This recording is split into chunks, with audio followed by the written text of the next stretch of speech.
Friends, welcome to తెలుగింటి కమ్మదనం channel. ఇప్పుడు నేను గోంగూర పచ్చడి నూరుతున్నానండి.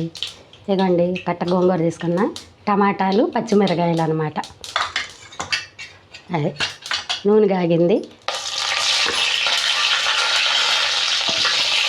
అట్లా ముందు అట్లా పచ్చిమిరకాయలు వేసుకోవాలి. వేసుకొని ఇట్లా కొంచెం ఎర్రగా ఇట్లా వచ్చినాక టమాటాలు వేసుకోవాలి.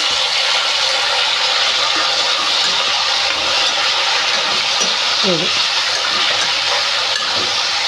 కట్ట ఇవి మగ్గాలన్నమాట. ఇప్పుడు నూనెలో కాసేపు మగ్గితే అప్పుడు మళ్ళీ గోంగూర వేసుకుందాం. అది కథ మగ్గిద్ది అనమాట. కథ సన్న సెగను మగ్గితే పచ్చిమిరకాయలు, టమాటాలు, అప్పుడు గోంగూర వేసుకుందాం. కొంచెం ముందు జీలకర్ర వేసుకుంటే ఆ టమాటాలకి, పచ్చిమిరకాయలకి ఉడికి కథ వేగిద్ది. జీలకర్ర కొంచెం జీలకర్ర వేసుకోవాలి.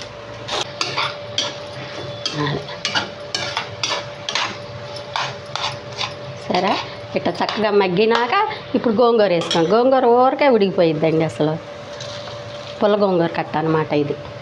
అదిగోండి, శుభ్రంగా వేసుకుంటే గోంగూర శుభ్రంగా ఉడికిద్ది. ఇప్పుడు ఇట్లా కొంచెం ఉడికితేనే కలుపుకోవాలి. లేకపోతే అంత దాని మీద కలవాలి. పచ్చాకు మీద కథ మూత పెట్టుకుందాం. మూత పెట్టుకుంటే గోంగూర కూడా మగ్గిద్ది అనమాట. టమాటాలు, పచ్చిమిరకాయలకి. అదిగోండి, చూడండి, గోంగూర ఊరికే మగ్గిపోయిద్ది. ఇది పుల్ల గోంగూర అనమాట. అందుకని ముందు టమాటాలు, పచ్చిమిరకాయలు బాగా వేయించుకోవాలి. వేయించుకున్నాక గోంగూర వేసుకుంటే చక్కగా కలిసిద్ది.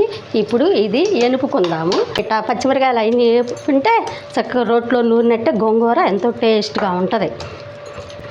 మళ్ళీ మిక్సీలో వేసుకుంటే ఇదంతా మెత్తగా అయిపోయి తినలేము. మళ్ళీ అక్కడక్కడ కొంచెం కచ్చా పచ్చిమిరకాయ తగిలినా గోంగూరలోది టేస్ట్ వచ్చింది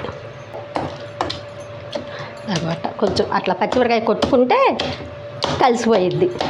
మనం రోట్లో నూరుకున్నట్టే ఉంటుంది.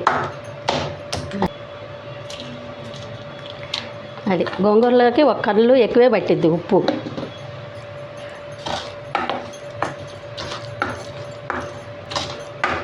ఇట్లా నీరు లేకుండా వేయించుకోవాలన్నమాట గోంగూరని. అప్పుడు బాగుంటుంది. ఇప్పుడు కొంచెం ఇవ్వండి, చున్నులపాయని చితిపి పెట్టుకున్నాను. ఇవి కూడా కట్ట వేసుకోవాలి. పప్పు గుత్తితో చితిపినా చితుపుతాయి. నేను ముందే చితిపి పెట్టుకున్నా. ఇదిగోండి, ఇంత గట్టిగా ఉండాలి గోంగూర. ఇట్లా ఉండాలి. ఇప్పుడు దీన్ని తిరమాద పెట్టుకుందాం మనం. నూనె కాగిందండి. ఇప్పుడు మనం ఎండుమిరకాయలు వేసుకుందాం.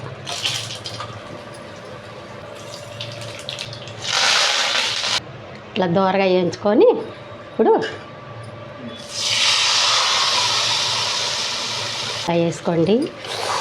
ఇక రోట్లో కూడా నూరు అవసరం లేదనమాట. ఇట్లా మీరు కూడా గోంగూర పచ్చడి గుమ్మలాడే గోంగూర పచ్చడి ఇట్లా తయారు చేసుకోండి. అయిపోయింది. ఇందులో సర్వ్ చేస్తున్నా. తిరమాద పెట్టుకున్నాము కమ్మగా. గోంగూర పచ్చడి వేయించుకునేటప్పుడే గట్టిగా వేయించుకోవాలి, పలుసగా లేకుండా. బాగుంటుంది గుమ్మలాడే పచ్చడి. గోంగూర తీసుకున్నాను, 4 టమాటాలు వేసుకున్నాను అనమాట. రేపు మంచి వీడియోతో మీ ముందుకు వస్తాను. బాయ్ అండి.